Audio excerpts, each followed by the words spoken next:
Brian Bentley is a former LAPD officer who says he understands Dorner's frustration. He was on the force for 10 years in the 1990s, has been outspoken about what he calls rampant racism at the LAPD. He says he was fired for writing a book called One Time, the story of a South Central Los Angeles police officer, detailing what he said was misconduct, racism that he witnessed while he was with the LAPD. And Brian Bentley joins me now. So Brian, thanks for being with us. You were on the LAPD for 10 years in the 1990s when the department was dealing with a number of race-related scandals. And I know you don't condone in any way what Dorner did, but you say you understand some of his anger. How so? Well, of course, I understand because as a police officer, I learned the hard way. There isn't a place to express your opinion if you're a whistleblower. You're automatically become an outcast. You automatically are harassed by supervision, and there's nowhere to turn. You can't go to attorneys because if you're fired, you don't have the money. If you don't have the money, you don't have money to seek counseling, to get help. And so you feel like there's nowhere to turn. And when I wrote my book, the purpose of it was because I felt there wasn't an outlet for me to express what I was dealing with. And I turned to writing as opposed to doing what he did. But some of the things that I wrote about, I hadn't seen them since I wrote about it until Dorner expressed his feelings in his manifesto. Do you believe the LAPD has changed, though? Because, I mean, minority recruitment is up significantly. They have made huge efforts of outreach to the community in L.A. Do you think there has been significant change?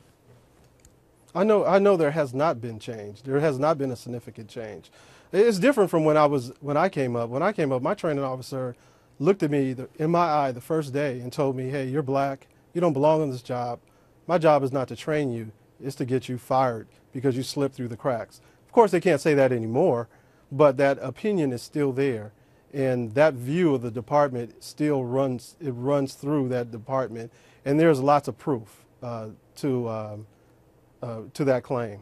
There is a process in place. I mean, Dorner in his so-called manifesto talked about violating the blue wall of silence when he reported his partner for what he says was unnecessary kicks to a handcuffed suspect. Those who believe Dorner should have gone more through the system say, well, look, there's a system in place. He went through that system and his charges were proved baseless. To that you say? Well, of course there's a system, but that system is designed to silence officers. You have to look at the bigger picture, which he didn't see, which I was schooled on as a rookie, is that when you tell on a police officer, you're not only going against your brotherhood, you're fighting the whole city of Los Angeles. You're opening the department up for a lawsuit. And so you're fighting the city of LA and all of its resources. Lawsuits are a big issue with the police department, and they pay out more money than any other entity in the city of Los Angeles. The LAPD, the Chief Beck, has said he's going to reopen the case that got Dorner fired. Does that give you some hope? Well, no, I go by his first statement, and it was, that will not happen. And I firmly believe that he feels that.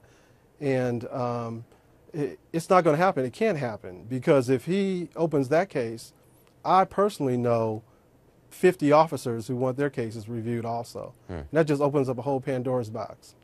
Brian Bentley, I appreciate you being on the program tonight. I want to check back in with John Miller, who's a former top member of the LAPD, familiar with the department's strengths and shortcomings. He's with CBS News now. What do you make of what Brian has said? I mean, is there a process in place? Does it work? I mean, first of all, I think we got to separate a couple things, which is, Brian was in the department in the 1980s and 90s. This is 20 some odd years ago. We talked about the 1991 report after the riots that talked about racial divisions and problems in the LAPD. That's 20 something years ago. A lot has happened since then. So let's baseline this. Are there racists in the LAPD? Sure they are, only because there's racists in CNN and CBS. I mean, somewhere in the basement of this building there's someone who was raised by their parents to think that way. But that's because police departments, like any other outfit, they don't recruit from the planet perfect. They recruit from the human race. So you have to build that factor in and then have systems to check that and to catch that. Now let's talk about progress. When John Mack, the president of the Urban League in Los Angeles, became the head of the Los Angeles Police Commission, That was a big step forward. Connie Rice, the top civil rights lawyer in Los Angeles, has said repeatedly in public and in her book that she has seen a sea change in relations within the LAPD and between the LAPD and the African American community.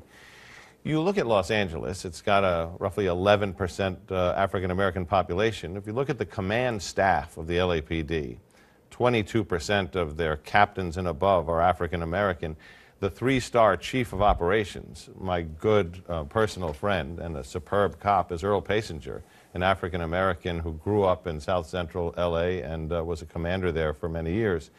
But if you want to get micro instead of macro, look at this case. There were 2 captains who were the judges in the Board of Rights that Christopher Dorner says was so unfair and racially prejudiced.